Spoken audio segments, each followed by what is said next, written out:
بسم اللہ الرحمن الرحیم۔ ہارون رشید عرض کر رہا ہوں، السلام علیکم ورحمۃ اللہ وبرکاتہ۔ عمران خان کے ایک ٹویٹ نے ملک بھر میں ہنگامہ کھڑا کر دیا، جس میں سوال اٹھایا گیا ہے کہ 1971 میں علیحدگی کے ذمہ دار شیخ مجیب الرحمان تھے یا یحییٰ خان تھے، اور اس کے ساتھ کوئی تفصیل بھی ہے، لیکن اس پہ بعد میں آتے ہیں۔ بات یہ ہے کہ ٹکراؤ بہت بڑھ گیا ہے اور عمران خان پہ بہت دباؤ ڈالا جا رہا ہے، اور روز نئے قوانین بن رہے ہیں، نئے مقدمات بن رہے ہیں، نئے اقدامات کیے جا رہے ہیں، نئے حربے استعمال کیے جا رہے ہیں۔ اور جیسے میں نے آپ سے کہا تھا کہ عمران خان ایسا آدمی نہیں ہے جو اس طرح کے دباؤ کے سامنے جھک جائے گا۔ جنہیں جھکنا تھا وہ جھک گئے، جنہیں بھاگنا تھا وہ بھاگ گئے۔ چند اور آدمی بھاگ جائیں گے، چند اور حربے استعمال کر لیں گے، اور کچھ مخبر بنا لیے جائیں گے پارٹی میں، لیکن یہ ہے کہ بھئی اس کا کیا کریں گے کہ وہ 70% زیادہ اس کی مقبولیت ہے۔ میں نے آپ سے عرض کیا تھا کہ صرف اپنے اقتدار نہیں، صرف حکومت نہیں، اپنے اقتدار نہیں، وہ اپنی جان داؤ پہ اب لگانے کے لیے تیار ہے، اور جو آدمی اپنی زندگی داؤ پہ لگانے کے لیے تیار ہو جاتا ہے اس کے خلاف عام حربے کام نہیں کر سکتے۔ دیکھیے 2 آرڈیننس جاری کیے ہیں قائم مقام صدر نے، یوسف رضا گیلانی نے۔ سبحان اللہ، کیا ذات گرامی ہے علی جناب کی۔ آپ کو یاد ہی ہوگا آر کا قصہ، اور باقی قصے بھی یاد ہوں گے۔ تو ایک تو انہوں نے ترمیمی آرڈیننس جاری کیا ہے الیکشن ٹریبونل میں کہ حاضر سروس جو ہے ججوں کے علاوہ ریٹائرڈ ججز بھی جو مقرر کیے جا سکیں گے، اور دوسرا یہ ہے کہ نیب جو ہے 14 دن کے بجائے 40 دن کا ریمانڈ لے سکے گی۔ ٹھیک ہے، تو اس کا ہدف کون ہے؟ یعنی یہ وہ لوگ تھے، یہ یوسف رضا گیلانی تو بہت تقریریں کیا کرتے تھے، اور نون لیگ کے تو منشور میں تھا کہ نیب کی ترامیم ختم کر دی جائیں گی۔ تو یہ آتے ہی انہوں نے اپنے اس میں ترامیم کی، اپنے کیسز ختم کرائے، اور اب پھر دوبارہ سے سخت قوانین لا رہے ہیں، اور بھول گئے ہیں کہ کل ان کا اقتدار نہیں ہوگا، اور کوئی بہت عرصے تو ان کے پاس ہے ہی نہیں۔ وہ صدر عارف علوی نے صحیح کہا کہ پریشر کوکر پھٹنے والا ہے، ان میں سے جو ہیں وہ خوش قسمت لوگ وہ ہوں گے جو ملک سے بھاگ جائیں گے، جو ملک میں ہوں گے انہیں بڑی خرابی کا سامنا کرنا پڑے گا۔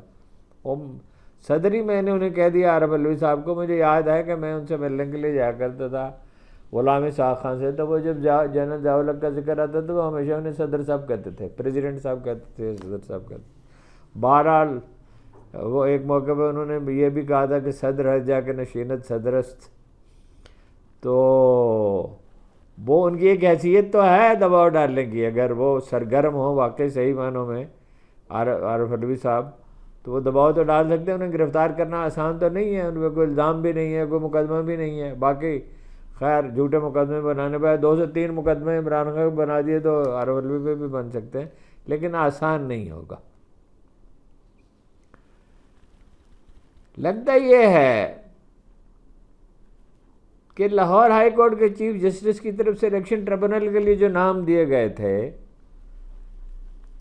اور وہ الیکشن کمیشن نے نوٹیفائی نہیں کیے تھے، اس کو روکنے کے لیے الیکشن یہ ترمیمی آرڈیننس جاری کیا گیا ہے۔ اس میں مصطفیٰ کمال نے مصطفیٰ کھوکھر نے، مصطفیٰ کمال صاحب تو اب وہ ایک اور مصطفیٰ کمال ہوتے تھے، اب ایک اور مصطفیٰ کمال ہے، انہوں نے یہ کہا ہے کہ پوتے پوتیوں کے ساتھ کھیلنے والا، وقت بتانے والا ریٹائرڈ جج جو ہے، جب اس کو نوکری دی جائے گی، ایک تو انہوں نے یہ کہا کہ آج تک ایسا نہیں ہوا کہ ریٹائرڈ جج کبھی لگائے گئے ہوں، کبھی ایسا ہوا ہی نہیں کہ کوئی پینل کسی ہائی کورٹ نے تجویز کیا ہو اور اس کو مسترد کر دیا گیا ہو، یا اس کو لائے تو لال سے کام لیا جا رہا ہو۔ ظاہر ہے الیکشن کی حکومت کے ملی وقت ہے۔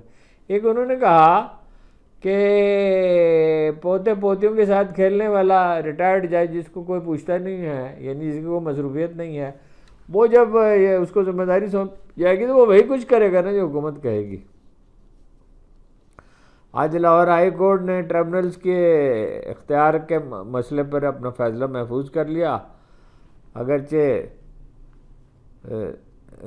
چیف جسٹس جو ہے وہ، یعنی انہوں نے کہا اس سے یعنی مشاورت لازم ہوئی تو پھر کیا ہوگا؟ پھر یہ جو آرڈیننس نافذ کیا گیا اس کی حیثیت ردی کاغذ ایک ٹکڑے کے برابر رہ جائے گی. اور یہ تو آپ جانتے ہی ہیں کہ یہ وہ جج نہیں رہے، وہ ایک آواز کی ضرورت ہوتی ہے، ایک صدا جب ابھرتی ہے، جب روح حریت جاگ اٹھتی ہے، جو جاگ رہی ہے بتدریج پھیلتی ہے. یہ پاکستان کا مزاج ایسا ہے، جب یہ جاگ اٹھتی ہے. آپ نے دیکھا کہ کیسے بھاگے ہوئے جا رہے ہیں وزیر اعلیٰ کے پاس، علی امین گنڈاپور کے پاس کیسے بھاگتے ہوئے جا رہے ہیں. انہیں معلوم ہے پہلے دن تو وہ کنڈی صاحب، فیصل کریم کنڈی صاحب دھمکیاں دیتے رہے، پھر بالکل جھاگ کی طرح بیٹھ گئے. انہیں پتہ ہے کہ پختونخوا میں کیا ہو سکتا ہے، انہیں معلوم ہے کشمیر میں کیا ہوا، یہ جانتے ہیں گلگت بلتستان میں کیا ہو سکتا ہے. پھر یہ وبا کی طرح ہوتا ہے، یہ پھیل جاتی ہے. بھٹو بہت طاقتور تھا لیکن پھر آخر میں کیا ہوا تھا جب اس نے دھاندلی کی. اور ویسے وہ اپنا جو حمود الرحمان کمیشن کا ذکر کیا ہے اس میں بھٹو کا ذکر نہیں ہے. بھٹو پاکستان توڑنے میں پوری طرح شامل تھے، یحییٰ خان کے ساتھ کھڑے تھے. انہوں نے اسمبلی کا اجلاس نہیں ہونے دیا تھا ڈھاکہ میں. انہوں نے کہا تھا جو ڈھاکہ جائے گا، مینار پاکستان پر جلسہ کیا تھا، اس کی ٹانگیں توڑ دی جائیں گے. اس کی وجہ سے اپنا وہ الگ ہوئے تھے احمد رضا قصوری، اور احمد رضا قصوری کے والد کے قتل کی نوبت آئے گی. اس میں تو رتی برابر بھی مجھے شبہ نہیں ہے کہ بھٹو نے قتل کرایا احمد رضا قصوری کے والد کو. تمام شواہد یا کسی اور کا کبھی نام لیا گیا ہے. وہ تو ایک اصولی بات یہ ہے کہ شواہد پورے ہونے چاہیے، گواہیاں پوری ہونی چاہیے، اس کا ثبوت ہونا چاہیے، دستاویزی ثبوت. وہ ثبوت نہیں تھے چونکہ، اس لیے اعتراض کیا جاتا ہے کہ وہ اپنا ورنہ. اور ایک احمد رضا قصوری کے باپ کو کیا، کتنے لوگ ڈاکٹر نذیر کو قتل کرایا اور اس کو قتل کرانے کی کوشش کی چودھری ظہور الہی کو. اکبر بگٹی صاحب سے خود میری بات ہوئی تھی جب وہ گورنری چھوڑ چکے تھے کہ مجھ سے کہا، انہوں نے کہا میں بلوچ ہوں، میں اس طرح کام نہیں کرتا، ہماری روایات ہیں. بہرحال سب سے زیادہ ذمہ دار تو یحییٰ خان ہی تھے. اب اس پہ ایک طوفان اٹھا ہوا ہے. اور اگرچہ وہ حمود الرحمان کمیشن رپورٹ کو تو خفیہ رکھا گیا تھا لیکن اس کے اقتباسات چھپتے رہے، اور اب وہ ان سے سوشل میڈیا بھرا پڑا ہے. وہ ٹرینڈ یہ جاری رہے گا. یہ پتہ نہیں کون لوگ ہیں جو یہ حکمت عملی بناتے ہیں. جب آپ اس طرح کا دباؤ ڈالیں گے عمران خان کے خلاف اور خصوصی قوانین لے کر آئیں گے تو کیا وہ چپ رہے گا؟ کیا اس کے حامی چپ رہیں گے؟ جس ملک کی 70% آبادی ایک طرف کھڑی ہو، کم از کم اس سے زیادہ ہے، اور ہر گزرتے دن کے ساتھ یعنی یہ جو غربت پھیل رہی ہے، میں بعد میں اس کا ذکر کرتا ہوں، دیہات میں ایسی ہولناک غربت پھیل رہی ہے، بلوچستان میں تو ایسے روح فرسا واقعات ہوئے ہیں، یہ نوبت آ گئی ہے کہ بیان سے باہر ہے. پنجاب میں بھی یہی حالت ہے، پختونخوا میں بھی یہی حالت ہے، سندھ میں بھی یہی حالت ہے. لاہور ہائی کورٹ کے جسٹس شاہد کریم صاحب نے صبح 11 بجے پی ٹی آئی کے سلیمان اکرم صاحب اور راؤ عمر ہاشم صاحب کی طرف سے اضافی الیکشن ٹریبونل لانے پر فیصلہ محفوظ رکھا ہے. فیصلہ جو ہے اور وہ اسی سلسلے میں پھر آپ کو پتہ ہے وہ آ گیا آرڈیننس، ریٹائرڈ جج لگائے جا سکتے ہیں. حکومت جو ہے وہ فارم 45 میں تبدیلیوں اور 47 کے ذریعے سیٹیں الاٹ کرنے کی الاٹ کی گئی ہیں، منتخب تو نہیں ہوئے یہ لوگ. تو یہ جو پالیسی ہے یعنی اس کا ایم کیو ایم کا تو ایک بھی نہیں ہوا، تو وہ اس کو دفن کرنے کی جو واردات کر رہی. تو اتنا بڑا جرم کبھی چھپ سکتا ہے؟ اتنی بڑی ڈکیتی تاریخ میں اس کی مثال ہی نہیں ہے اتنی بڑی دھاندلی کی.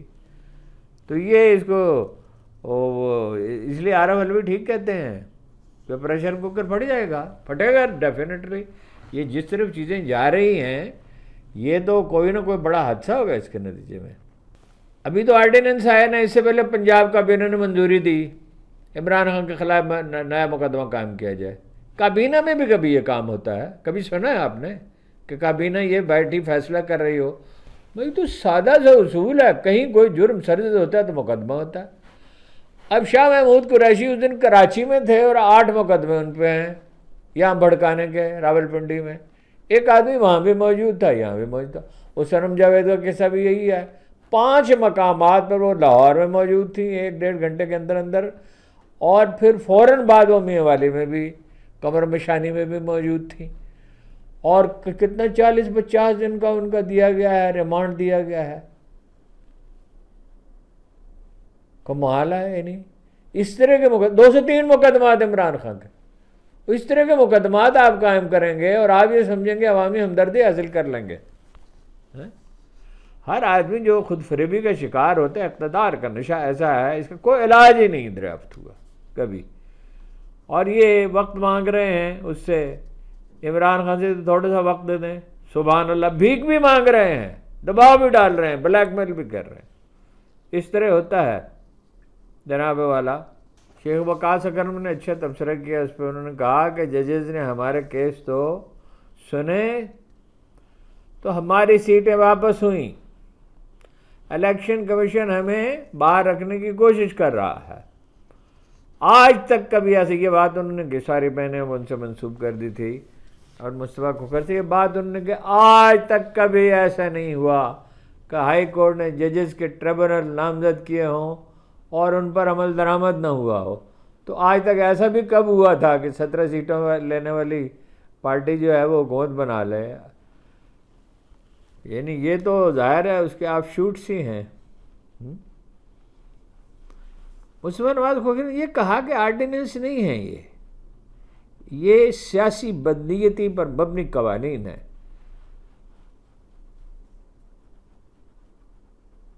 اور ظاہر ہے انہوں نے کہا کہ اس کا نتیجہ اچھا نہیں نکلے گا. پہلے تو الیکشن کمیشن نے یہ کیا کہ لاہور ہائی کورٹ کے دیے ہوئے 5 ججز کے نام جو ہے وہ التوا میں رکھے اور دبائے رکھے. اب حکومت نے آرڈیننس جاری کر دیا. ہاں جی، نیب کو ختم کرنا تھا، اس کا یہ وعدہ کر چکے تھے، لیکن کیا ہوا؟ وہ اپنے عہد کے سیاستدانوں کے بارے میں اقبال نے کہا تھا، جمہور کے ابلیس ہیں رباب سیاست، اب باقی نہیں میری ضرورت ہے اپنا. ایک دن میں ایک موقف ہوتا ہے، اقتدار میں آتے ہی وہ موقف بدل جاتا ہے. یہ کیا فرماتی تھی محترمہ کہ میڈیا پر پابندی جو ہے یہ جعلی حکومتیں لگایا کرتی ہیں. اب یہ جعلی حکومت ہے یہ اصلی ہے؟ اس کا تو خیر جعلی ہونے میں شبہ ہی نہیں ہے. وہ سندھ ہائی کورٹ نے ویسے وہ نوٹیفیکیشن وہ اپنا معطل کر دیا ہے پیمرا کا، اور اخبار نویسوں کے اور میڈیا کے خلاف کارروائی جو ہے وہ روک دی ہے. ظاہر ہے یہ وہ عدلیہ نہیں ہے جس سے ان کا واسطہ تھا. جب کوئی چالاکی کرتا ہے اور بلیک میلنگ کرتا ہے اور لوگوں کو استعمال کرتا ہے تو رفتہ رفتہ وہ سمجھنے لگتا ہے. میں نے ایک آدمی کو یہ کہتے سنا اور میں حیرت زدہ رہ گیا. میں نے خود نہیں سنا، مجھے بتایا گیا کہ فلاں صاحب یہ کہہ رہے تھے، نچلے درجے کا ایک افسر، کہ 200 سال تک ہمیں کوئی خطرہ نہیں ہے، ہمیں 200 سال تک اسی طرح حکومت کر سکتے ہیں. سبحان اللہ. یعنی کیا یہ فرعون کا لہجہ نہیں ہے؟ یہ نمرود کا لہجہ نہیں ہے؟ اچھا جناب، وہ واپسی کے لیے بے چین ہو رہے ہیں کچھ لوگ. علی زیدی صاحب عمران اسماعیل کے بعد اسد عمر بھی واپس آنا چاہتے ہیں، پر تول رہے ہیں. مشکل یہ آن پڑی ہے، عمران خان صاحب تو شاید اس پہ غور کریں اور ممکن انہیں واپس لانا چاہیے. مشکل یہ ہے کہ کراچی کے کارکن بہت مخالفت کر رہے ہیں، اور وہ یہ کہہ رہے ہیں کہ 9 مئی کے بعد ایک نئی تحریک انصاف وجود میں آئی ہے. ایک طرف دودھ پینے والے مجنو ہیں، یعنی یہ وہ لوگ تو نہیں تھے جو اپنے بل پر کبھی قومی اسمبلی کے ممبر ہو سکتے. یہ قومی اسمبلی کے ممبر بنے، ایک کو گورنر بنایا گیا، ایک کو اپنا وزیر بنایا گیا بڑی اہمیت کا. اور اب یہ لوگ مشکل وقت آیا تو چھوڑ کر بھاگے، ہم تو انہیں قبول نہیں کریں. فردوس شمیم نقوی صاحب نے کہا کہ علی زیدی کو یہ ثابت کرنا ہوگا کہ مشکل وقت میں انہوں نے عمران خان کو نہیں چھوڑا. یعنی یہ ویسے فکر کی تشکیل عجیب ہے، نہیں چھوڑا کا کیا مطلب ہے؟ اور عمران خان کے لیے مشکل یہ ہوئی کہ کارکنوں کو کیسے مطمئن کریں. ایک طرف قربانیاں دینے والے لوگ ہیں، ایک طرف یہ لوگ ہیں. معاشی صورتحال میں نے آپ سے عرض کیا بہت دگر ہوا، بہت خراب صورتحال. پاکستانی کرنسی کے اعتبار سے 26 روپے کا ایک یونٹ ہے انڈیا میں. پاکستان میں ہے 55 سے 75 تک. شام کے اوقات میں نرخ بڑھ جاتے ہیں. وجہ کیا ہے؟ وجہ درآمدی کوئلہ، درآمدی گیس، درآمدی فرنس آئل. اور ظاہر ہے یہ کارخانے کس طرح لگے ہیں. اچھا، اب سوال یہ پیدا ہوتا ہے کہ جب آپ گھریلو صارفین کی تو زندگی عذاب ہے ہی، اور وہ تو رو رہے ہیں، چیخ رہے ہیں، الٹی لٹک جائے یہ حکومت. یہ کسی وقت بھی جب بھی الیکشن ہوں گے ان کو پوچھے گا کوئی نہیں، ان کے لیے اپنے حلقوں میں جانا مشکل ہوگا. انڈسٹری کا بتائیے کہ کہاں 26 روپے ہو اور کہاں 75 روپے ہو تو کیسے مقابلہ کرے گی؟ انڈیا میں کاٹن کا نرخ کم ہو گیا، یہی ہوگا. کسانوں کو آپ نے ویسے مار ڈالا ہے.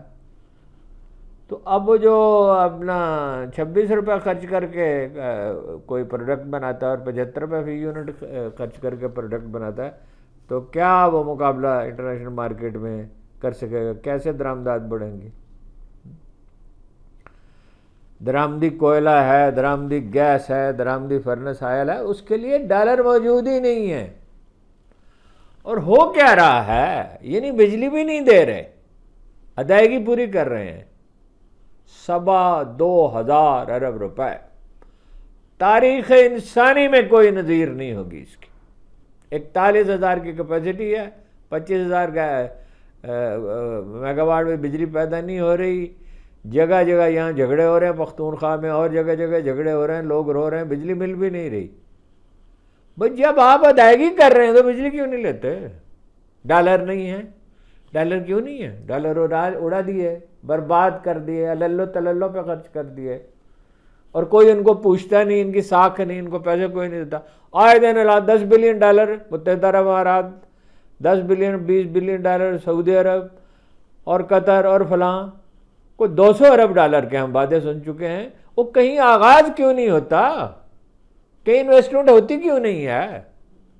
یعنی اس طرح جب جنگی صورتحال ہوتی ہے تو آپ جنگی پیمانے پہ دن رات کام کر کے فیزیبلٹیز بناتے ہیں، منصوبے بناتے ہیں، اور اس کا آغاز ہوتا ہے. بھاگتے پھرتے ہیں شہباز شریف صاحب اور کہتے ہیں کہ جی بس وہ نہیں، اب کشکول توڑ دیا. کشکول آپ نے کیا توڑ دیا ہے جی؟ یعنی ایک قیامت گزر رہی ہے لوگوں کے دلوں پر اور لوگوں کے گھروں میں، اور لوگوں کے چہرے بجھ گئے ہیں. پاکستان میں اتنا برا وقت کبھی نہیں آیا تھا، اور آپ جو ہے چکمے پہ چکمہ دے رہے ہیں. مہنگائی جو ہے آئی ایم ایف کہتا ہے یہ 30 جون کو جو سال ختم ہونے والا ہے کہ میں 24.48% رہی، اور عالمی بینک کہتا ہے 26% رہی. غربت بہت تیزی کے ساتھ بڑھی ہے، بہت. Pakistan institute of development economics کہتا ہے کہ بلوچستان میں تو 70% تک اضافہ ہوا ہے، 70% تک. اور مجموعی پر دیہی علاقوں میں وہ تباہی آئی ہے جس کی کوئی نظیر نہیں ملتی. 51% تک خط غربت سے لوگ نیچے چلے گئے ہیں. کیا ہے وہ محاورہ، تھوڑی سی ترمیم کے ساتھ، کوئی مرے یا جیے شہباز شریف گھول بتاشے پیے. حکمران لوگوں کو ان کا کیا ہے؟ ان کے پیسے تو ملک سے باہر پڑے ہوئے ہیں. زرداری صاحب کے باہر ہیں، شہباز شریف صاحب کے باہر ہیں، نواز شریف صاحب کے باہر ہیں. اور اب یہ گلا گھونٹنے کی کوشش کر رہے ہیں کہ میڈیا میں کوئی بات نہ ہے. سوشل میڈیا کتنے لوگوں کو مارو گے، کتنے لوگوں کو گرفتار کرو گے، کتنے کو سڑکوں پہ گھسیٹو گے، کتنوں کو خوفزدہ کرو گے؟ سچائی چھپ سکتی ہے. وہ شاہد صاحب نے ٹھیک کہا، طاقت سچائی نہیں ہے، سچائی طاقت ہے. آخر کو سچائی پریویل کرتی ہے. وہ پنجابی کا محاورہ ہے کہ 100 دن چور کا اور 1 دن سعد کا، یعنی سچے آدمی کا، بے گناہ معصوم آدمی کا.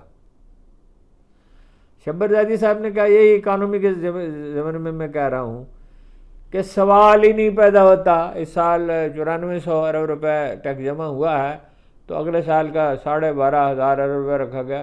انہوں نے کہا یہ سوال، اس کا سوال ہی نہیں، یہ تباہی کا نسخہ ہے. مفتاح اسماعیل نے کہا کہ سونے کے کاروبار پر ٹیکس نہیں ہے، امیروں پہ پراپرٹی ٹیکس نہیں ہے، زراعت پہ ٹیکس نہیں ہے، تو مام بوجھ آپ شہریوں پہ کیسے ڈال دیں گے؟ کس طرح یہ ممکن ہوگا؟ ایک مزدور جو 700 500 600 روپے روزانہ کماتا ہے اس سے کتنا بجلی کا بل آپ لے لیں گے, کتنا گیس کا بل آپ لے لیں گے؟ اس میں 80% اضافے کا ہے گیس میں پلان, یعنی لکڑیاں جلیں گی, جنگل برباد ہوں گے. جنگل لگا آپ نہیں رہے, جس نے لگائے تھے اس پہ تنقید کرتے رہے, لگے ہی نہیں. اور درخت لگانے میں کیا تکلیف ہے آپ کو؟ یہ سارا پوٹوہار پڑا ہوا ہے, وہ چین میں ریگستانوں کو آباد کر رہے ہیں چین والے, آپ سے درخت نہیں لگتے. یہ فوج ہے, یہ پولیس ہے, یہ رینجرز ہے, یہ شہری آبادی کو بھی اس میں شریک ہونا چاہیے دل و جان سے. یہ یونین کونسلوں کے لوگ ہیں, یہ بیکار بیٹھے ہوئے سرکاری ملازم ہیں جس میں آپ کہتے ہیں کہ ملینز اور ملینز کی کمی کی جا سکتی ہے. ان کو درخت لگانے پہ کیوں نہیں لگاتے؟ ہر طرف سے ماحولیاتی تباہی آ رہی ہے. امریکہ میں کچھ ذرائع یہ دعویٰ کر رہے ہیں کہ کچھ لوگوں کو برات اور سرپرستی کے وعدے کر کے اور کچھ کو روپے دے کر امریکی ارکان کانگریس اور سینیٹرز کے پاس بھیجا جا رہا ہے. انہیں یہ سمجھانے کی کوشش کی جا رہی ہے کہ عمران خان امریکہ کا بہت بڑا مخالف ہے, فلسطین کا ایشو اٹھائے گا, غزہ کا ایشو اٹھائے گا, یہ کرے گا. اور یہ ہے کہ اس کی بجائے یہی لوگ اقتدار میں رہیں, یہی لوگ جو کسی کی نمائندگی نہیں کرتے, کسی کی نمائندگی نہیں کرتے, جن کی کوئی حیثیت نہیں. پیپلز پارٹی تو یہ دعویٰ کر سکتی ہے کہ دیہی سندھ میں اس کی کچھ حمایت موجود ہے, اگر وہ بھی پولیس کے بل پہ ہے, سول سرونٹس کے بل پہ ہے. اگر 2-4 وڈیروں کی گرفت توڑ دی جائے, 2-4 ایسے واقعات ہو جائیں تو یہ سب پیپلز پارٹی کو بھی عوامی طوفان بہا لے جائے گا. سائفر اور عدت کیس تو ہے, اس کے ختم ہونے کے امکانات ہیں, تو گھڑیوں پر نیا کیس بنانا شروع کر دیا. ہاں جی, اور ظاہر ہے کہ اب گرفتاری جو ہے 14 کی بجائے 40 دن کی ہوگی, عمران خان کی بھی اور بشرا بی بی کی. مطلب یہ ہے کہ عمران خان کو کم از کم 4 ماہ کے لیے, اندازہ یہ ہے جو سننے میں آ رہا ہے کہ اس کی منصوبہ بندی مکمل ہے کہ اسے باہر آنے نہ دیا جائے. لیکن اگر اتنے میں وہی کچھ ہوا جو صدر عارف الوی نے کہا ہے کہ غبارہ ہی پھٹ جائے تو پھر کیا ہوگا؟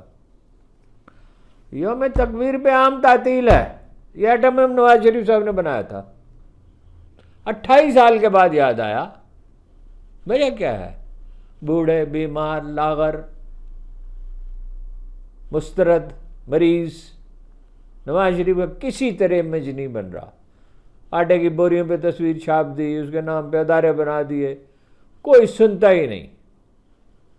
ایک وہ یعنی کیا اس کے لیے اصطلاح ہے, ایک چلا ہوا کارتوس ہے. کل تقریریں کریں گے ہم نے ایٹم بم بنایا. ایٹم بم کی بنیاد رکھی تھی بھٹو نے, اسے مکمل کیا تھا اپنا ضیاء الحق نے, اور اس کی نگہبانی کی تھی غلام اسحاق خان نے. نواز شریف صاحب ریلیکٹنٹ تھے, ڈاکٹر کی گواہی موجود ہے, اپنا اس کی ڈاکٹر قدیر صاحب کی گواہی موجود ہے. انہوں نے کہا تھا یہ تو وہ اپنا کھلونا نہیں ہے, اپنا وہ جو شب برات پہ کھلونے ہوتے ہیں وہ نہیں پھاڑ سکتے, ایٹم ہم کیا پھاڑیں گے. وہ تو اتنا دباؤ تھا. یعنی کبھی ایسا بھی ہوتا ہے کہ ایک پوری قوم کسی چیز پہ متحد ہو, 80% سے زیادہ لوگ اس پہ متحد تھے, اور جن اخبار نویسوں نے کوشش کی, ظاہر حکومت کے لوگ تھے نا, اب نام لینے کی ضرورت نہیں ہے, تو وہ جو کہہ رہے تھے میزائل نہیں منڈی, تو کوشش تو کی انہوں نے, اور احسان جتلایا کہ ہمیں $5 بلین آفر ہوئے تھے. آپ کو ہوئے تھے, آپ کے اکاؤنٹ میں جمع ہونے تھے $5 بلین. تو امریکہ روک رہا تھا نا کہ پاکستان ایک مضبوط ملک نظر نہ آئے. نواز شریف نے اپنے ایٹم بم بنایا تھا, ایک تنہا آدمی نے فیصلہ کیا تھا. وہ تو افواج پاکستان کا فیصلہ تھا, پاکستانی عوام کا فیصلہ, اور ہر شعبہ حیات کے لوگوں کا فیصلہ تھا, گنتی کے چند بزدل لوگوں کے سوا. تو اب وہ اس کو زندہ کرے. حضرت مسیح زندہ کر سکتے تھے مردوں کو. وہ فرماتے تھے, قرآن مجید میں ہے کہ وہ فرماتے تھے یہ مٹی سے پرندے کی شکل بنا دو, میں پھونک ماروں گا تو یہ اڑ جائے گا, اور مردے کو زندہ کر دیتے تھے. اور بھی بہت سے معجزات آپ کو عطا کیے گئے. تو یہ دتکارا ہوا، ہارا ہوا، عوام کی نفرت کا شکار پولیٹیشین زندہ کیسے ہو سکتا ہے؟ چھٹی کر دی گئی، قوم سارے دن کوئی کام ہی نہ کرے، یہ نہیں کوئی ملک کے معاشی حالات ہیں کہ چھٹیاں کی جائیں۔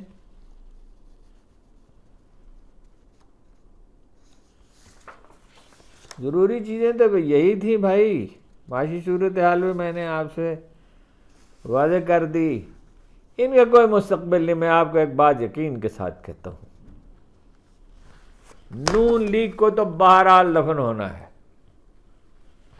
یہ جب 2018 کے الیکشن ہونے والے تھے تو اس سے پہلے بڑے کہا جاتا تھا الیکشن تو ہوں گے صرف پختونخوا میں اور کہیں الیکشن نہیں ہوں گے، مطلب یہ وہاں پی ٹی آئی ہار سکتی ہے اور کہیں الیکشن نہیں ہوں گے۔ تو اس زمانے میں جس ٹی وی میں میں کام کرتا تھا، یہ تقریباً وہاں ایک یعنی معمولی بن گیا تھا، تو ایک شعر مستقل طور پہ میں پڑھا کرتا تھا۔ اس وقت تو ہمارے بھائی جاوید ہاشمی بھی نہیں مانتے تھے، مستقل طور پہ ایک شعر میں پڑھا کرتا تھا، جل بھی چکے پروانے ہو بھی چکی رسوائی، اب خاک اڑانے کو بیٹھے ہیں تماشائی۔ کوئی ان کا مستقبل نہیں ہے، کوئی چیز مصنوعی بنیادوں پہ قائم نہیں ہوتی۔ اس کائنات میں ہر چیز علت و معلول کے رشتے سے بندھی ہوئی ہے۔ ہر وہ چیز جس کی بنیاد ہے وہ باقی رہے گی، اور جس کی بنیاد نہیں ہے وہ باقی نہیں رہے گی۔ اور یہ اگلے چند مہینوں میں آپ دیکھ لیں گے، یہ منہ کے بل گریں گے، سوال ہی نہیں پیدا ہوتا یہ سروائیو کر سکیں۔ یہ کس بنیاد پہ سروائیو کریں گے؟ پرفارمنس ان کی نہیں۔ اور یہ جو ہمارے پاکستان کے گلے میں ڈال دیے ہیں بجلی گھر، 2,25,000 روپے دفاعی بجٹ سے زیادہ، کون ان کی ادائیگی کرے گا؟ معیشت کون ٹھیک کر؟ کسان کو مار ڈالا ہے، صنعت کاری کے لیے پیسے نہیں ہیں۔ جو فیکٹریاں لگی تھی اس کی موبائل فون کی، ان میں سے اکثر بند ہو گئیں، کہیں کوئی سرمایہ کاری کرنے کے لیے تیار نہیں ہے، سرمایہ ملک سے باہر جا رہا ہے۔ 20 ارب روپے، $20 بلین گئے ہیں صرف دبئی میں، اور کہاں کہاں گئے ہیں۔ جب حکمران طبقہ یہ کر رہا ہو تو باقی لوگ کیوں نہیں کریں گے؟ ان کا کوئی مستقبل نہیں ہے، بالکل اس میں کوئی شبہ نہیں ہے۔ قوم جو ہے وہ جب اس سے کچھ لوگ تو بروئے کار آ گئے، کچھ لوگ جھجک کا شکار ہیں، جب وہ جھجک سے اس سے نکلیں گے تو یہی اسٹیبلشمنٹ ہاتھ جوڑ کے ان سے کہے کہ بھائی صاحب معاف کرو، کام کے نہ کاج کے، پاؤ بھر اناج کے۔ آپ کا بہت بہت شکریہ۔